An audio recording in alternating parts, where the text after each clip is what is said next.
90 days. Jeff Kirui, KTN. Thank you, Jeff Kirui. Let's switch back to politics. Now, is the opposition in the country losing its voice?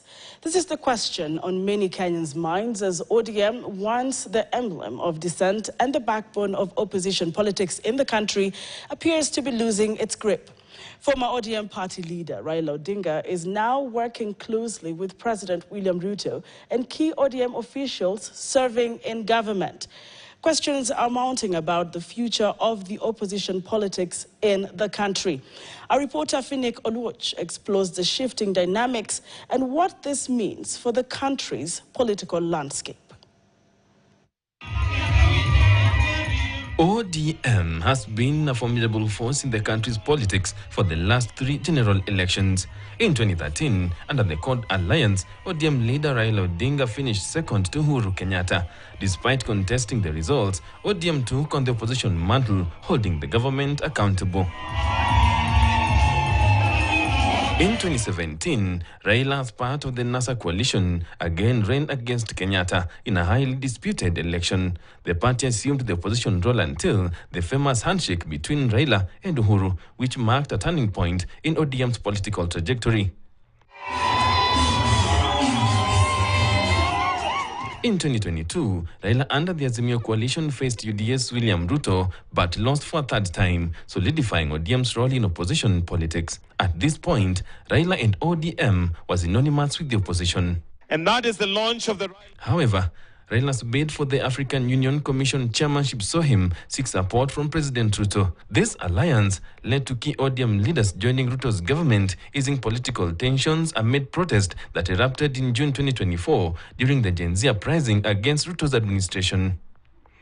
This alliance between Odinga and Ruto weakened Azimio, with visible cracks also emerging within the ODM party. Let me tell you where the party is. Okay. ODM remains an opposition party. We are a member of the minority party in the National Assembly. And in the Senate, and we will continue to execute our role in that capacity. However, leaders allied to ODM party, among them Homa Bay Governor, who is also the chairperson of the ODM party, have taken a different stance, openly supporting the Kenya Kwanza government. We have our experts. Badi, they are working in the national government as Minister for National Treasury. As a community here for 60 years since independence, we have never had a minister sitting in Treasury. Should we now start fighting these people? Should we fight them? So as a party, we must also recognize that our people are in the government. Kama umechoka kutetea wananchi, umechoka kusimama na haki, wewe ondoka ndani ya chama, uende uingie tu UDA mara moja, mkue huko na Ruto, si ndio? This idea of opposition has been used by people who believe once your presidential candidate wins, everything in the country, from public service appointments, from resources, are now exclusively yours.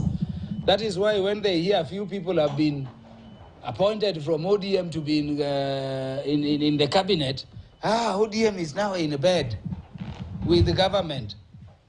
Before we were in bed with who?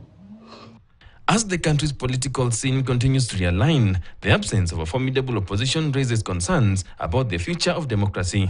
Without a strong opposition, the country risks weakened accountability, unchecked corruption, political patronage, complacency in addressing citizens' needs, erosion of democratic values, and the potential for an authoritarian rule. Finik Oluoch, KTN.